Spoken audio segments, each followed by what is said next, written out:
The film kicks off in Miami, where detectives Mike Lowrey and Marcus Burnett are tearing up the streets heading to an event. Marcus is moaning about feeling sick, so Mike lets him take a quick pit stop for a ginger ale. Marcus grabs the ginger ale, pack of Skittles, and a hot dog. Just as he's about to chow down, a gunman storms in trying to rob the joint. Mike rolls in, gives Marcus grief for grabbing snacks first, and then moves the gunman's arm before popping him in the leg. Next up, they're off to Mike's wedding, where he's tying the knot with his physio, Christine. They've got Marcus's Mrs. Teresa, their daughter Megan, and son-in-law Reggie in tow. During the bash, Marcus has a major heart attack and collapses. While his crew and fam scramble for help, Marcus finds himself on a beach, where Howard's chilling by a tree. Howard tells him it ain't his time yet. Marcus wakes up in hospital weeks later with a new lease on life and an over-the-top sense of invincibility. When he gets home, the family's throwing him a welcome-back shindig, but he's fuming to find out Teresa's binned all his snacks and put him on a health kick. Meanwhile, across Miami, a dodgy ex-DEA officer, James McGrath, meets up with a cartel banker and has him shift funds to an account under Captain Howard's name. Once that's sorted, McGrath has one of his thugs shoot the banker's bodyguard, then forces the banker's girlfriend to shoot the banker and then herself. News breaks that Howard's being set up posthumously for cartel dealings. Mike and Marcus head to the station to confront the suits, who think Howard was dirty. Judy rocks up, keen to get on the case, and swears she'll take out Armando if she ever finds him. Revenge for her old man? Mike and Marcus later visit Armando in prison and discover Howard was marked for elimination after his previous targets were taken out for his work against the cartels. Armando doesn't remember McGrath's name, but knows his face since he worked with Armando's mom, so he can ID him. McGrath and his crew are still at it, but when they try to crack Howard's accounts, they set off a failsafe that sends video messages from Howard to Mike and Marcus. He warns them that if they're seeing this, he's dead. He's being framed for something dodgy from over 20 years ago. Howard tells them to track down the Coke bottle giant, which is their old informant, Fletcher. Mike and Marcus roll up to Fletcher's club to have a chinwag. Fletcher knows they're there for Howard, but before he spills the beans, McGrath pops him in the head while Marcus already had his gun on him. McGrath struts off, leaving his goons to chase Mike and Marcus. During the shootout, Mike has a panic attack. The goons escape before Rita and her squad show up. Mike stops Marcus from blabbing about their Howard tip.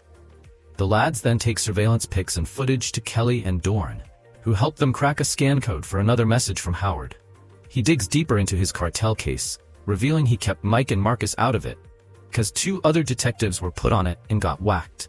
Howard warns them that the cartel has moles in the police and FBI. In prison, Armando gets jumped by thugs sent by McGrath. Mike argues to get Armando flown out by chopper, but McGrath's lot has already hijacked the chopper, forced the pilot to send a distress signal framing Mike and Marcus, and then slashed his throat. McGrath and his goons bail out, leaving the chopper to crash.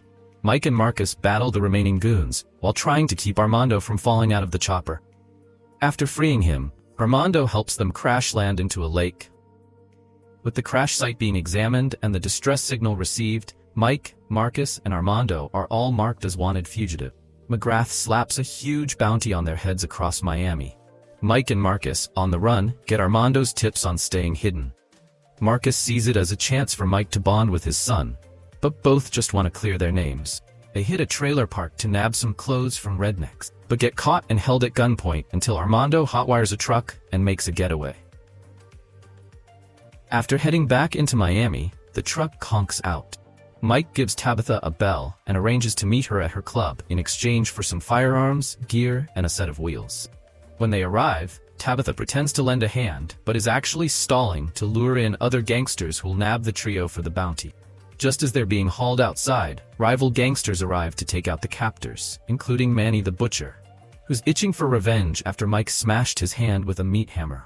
Manny's plans come to a quick end when the guys pile into a van, squashing Manny against another car and then hitting him with a Molotov cocktail. The 3 speed off, firing at the incoming gangsters, but Judy's also in hot pursuit trying to shoot at Armando. The 3 then bail from the van as the engine catches fire and blows up. Mike, Marcus, and Armando head over to Dorn's gaff, where they discover Doran's in a secret relationship with Kelly. Though they're not keen on helping Armando, they agree to sift through loads of evidence to help him ID McGrath. They finally get somewhere after spotting him on CCTV footage.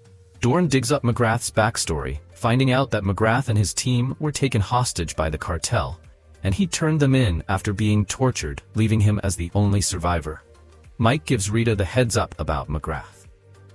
Moments later, the lads spot on Doran's security cameras that McGrath sent blokes to grab Christine and Marcus's family.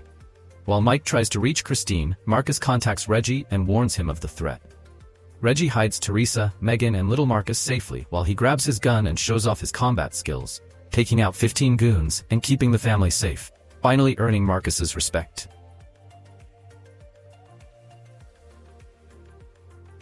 Meanwhile, Christine is visited by Callie, who's trying to prove Mike and Marcus's innocence, but McGrath's thugs are already inside.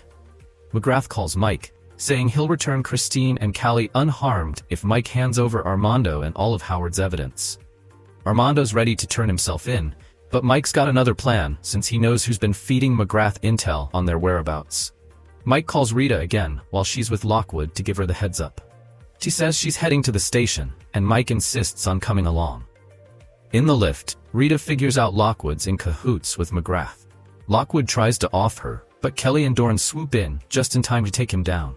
They get Lockwood to spill the beans long enough to scan his voice, and Mike sets up a call pretending to be Lockwood to lure McGrath into a meet. Mike tells Marcus, Armando, Rita, Kelly, and Doran that they're all they can trust right now. The squad arranges to meet the villains at an old alligator park, home to a massive albino gator named Duke. They've got a plane coming to pick up McGrath, Christine, and Callie, but while Mike's got McGrath in his sights, he has another panic attack, worried he might hit Christine. The gators start closing in on Armando's spot, which tips off McGrath that someone's nearby. Before a goon can spot him, Armando takes him out, and the goon becomes Gator Chow. Mike goes after McGrath and Christine, while Lockwood tries to make a run for it.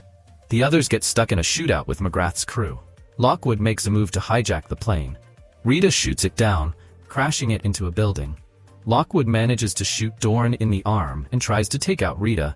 She kicks him into Duke's pit, and Lockwood ends up as Duke's dinner. Meanwhile, Armando keeps Callie safe from McGrath's remaining goons, taking them out and getting Callie to safety. At the same time, Mike shakes off his panic attack when he sees a vision of Captain Howard, who tells him to let go of the guilt about Howard's death. Marcus ends up back at that same beach from his vision, and McGrath shows up to confront him. Mike arrives just in time, and McGrath gives him an ultimatum: choose who dies, Marcus or Christine.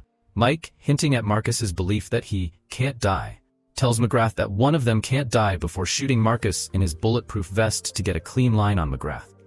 He unloads on McGrath, blasting him full of bullets before finally finishing him off. Judy finds Armando and's about to execute him, but Callie steps in, vouching for Armando's heroics in saving her life.